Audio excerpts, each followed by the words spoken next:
రాష్ట్రాల పునర్విభజన తర్వాత పునర్విభజన చట్టంలోనే అనేక అన్యాయాలు చేసింది కాంగ్రెస్. దాని మీద ఏ చర్చకు సిద్ధమో ఉత్తమ్ కుమార్ మాట్లాడదాం. ఉత్తనే ఎవడో రాసిచ్చింది ఎదురుగా పెట్టుకొని చదువుకొని నెక్స్ట్ అని చదవడం కాదు ఉత్తమ్ కుమార్. చరిత్ర చాలా ఉంది. గురువింద నీతి మాట్లాడకు. నేను ఇప్పుడు దాన్ని జోలికి పోవడం లేదు. తక్షణం ఇవాళ ఏదైతే ప్రమాదంలో పడుతుందో తెలంగాణ, దీని విషయంలో ఒకటవుదామని చెప్తున్నాం. ఇవి కాపాడుకోవడానికి కొట్లాడదామని చెప్తున్నాం. ప్రభుత్వంగా మీకు సోయి లేకుంటున్నారు, కనీసం దానిపైన దృష్టి పెట్టండి, కేంద్రం పైన ఒత్తిడి పెట్టండి. ఇవాళ అది కేఆర్ఎంబి కేంద్రం చేతుల్లో లేకుండా పోయింది, చంద్రబాబు నాయుడు చేతుల్లోకి పోయి మళ్ళీ పూర్వం పొడుకు ప్రాజెక్టులు అయిపోయినాయి. శ్రీశైలం, నాగార్జున సాగర్లు ఇవాళ పంటకు చివరి నీళ్ళు ఇచ్చే అవకాశం లేకుండా పోతుంది. అడ్డగోలుగా ఖాళీ చేస్తున్నారు. ఇది వదిలిపెట్టి కేసీఆర్ 10 ఏళ్ళు పోగొట్టిండు, నీళ్ళు పోగొట్టిండు, సిగ్గుండాలి మాట్లాడడానికి కొంచెమైనా. ఉత్తమ్ కుమార్, నువ్వు అబద్ధాలు ఆడి ఆయన ముఖ్యమంత్రి అయిండు కాబట్టి నోటికొచ్చిన పిచ్చి మాటలు మాట్లాడి కేసీఆర్ని బూతులు తిట్టి ముఖ్యమంత్రి అయిండు, నాకు అవకాశం పోయింది, అందుకని నేను కూడా బూతులు మాట్లాడితే అబద్ధాలు మాట్లాడితే నాకు ముఖ్యమంత్రి వస్తుందని తెలివి తక్కువ ప్రయత్నంలో పోతున్నట్టున్నాడు ఉత్తమ్ కుమార్ రెడ్డి. కరెక్ట్ కాదు అది. ఆయన వాడి వదిలేసిన పాత పనికిమాలి చెత్త ఆరోపణలను నువ్వు మాట్లాడితే ఉపయోగం లేదు.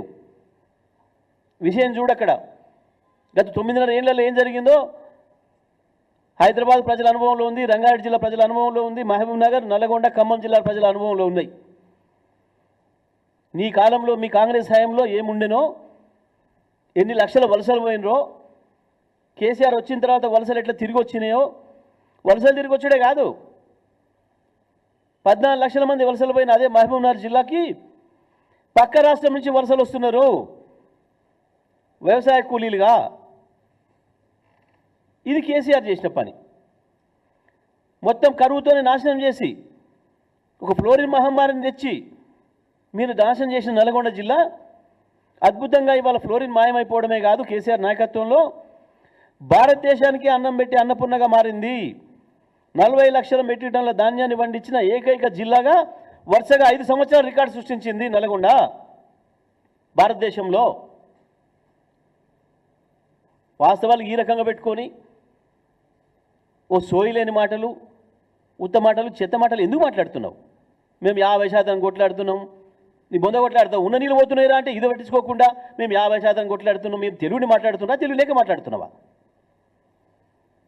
ఇవాళ తక్షణం మన దగ్గర ఉన్న నీళ్లు మన హక్కు వాటాది, ఇంకా 123 టీఎంసీలు మనవి. మనం ఈ ఎండాకాలం అవసరం కొరకు హైదరాబాద్, రంగారెడ్డి, ఖమ్మం, నల్గొండ, వరంగల్ జిల్లాల అవసరాల కొరకు, మంచినీటి అవసరాల కొరకు మనం పెట్టుకున్న నీళ్ళు అవి. ఆ నీళ్ళని తీసుకుపోతుంటే గది మాట్లాడమంటే కేసీఆర్ మీద మాట్లాడతా, నేను ఇంకేందో పాత చిందిగా పచ్చడి ఏందో మాట్లాడతా, రేవంత్ రెడ్డి మాట్లాడి వదిలేసిన పనికి మళ్ళీ చెత్త మాటలు నేను మాట్లాడతా అని తప్పించుకునే ప్రయత్నం చేస్తున్నారు. ఏంది నీ దగ్గర సమాధానం లేనప్పుడు అవతలని గందరగోళం చేయి అన్న సిద్ధాంతాన్ని పాటిస్తున్నట్టున్నది. మర్చిపోయినావు, సోయి లేదు, ఓకే. కానీ వాళ్ళు మేము చెప్పిన తర్వాత, మేము గుర్తు చేసిన తర్వాతనన్నా ఓ బాధ్యతాయుతంగా మాట్లాడాలి కదా. నువ్వు మాట్లాడాల్సింది కేంద్రం మీద, నువ్వు మాట్లాడింది పక్క రాష్ట్రం మీద చంద్రబాబు మీద, నువ్వు మాట్లాడాల్సింది బీజేపీ మీద. గది వదిలిపెట్టి ఏం జరుగుతుంది ఆంధ్రప్రదేశ్లో?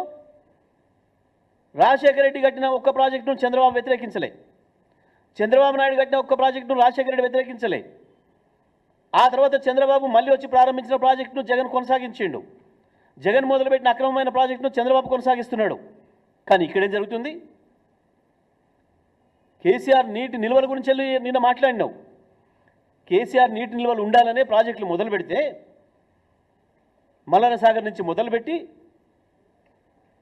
కొండపోచమ్మ కావచ్చు, రంగనాయక సాగర్ కావచ్చు, మహబూబ్నగర్ జిల్లాలో ప్రారంభించిన ప్రాజెక్టులు కావచ్చు, దేన్ని వదిలిపెట్టారు? ఒక్కదాని మీద కేసు వేయకుండా వదిలిపెట్టారా దుర్మార్గులు మీరు?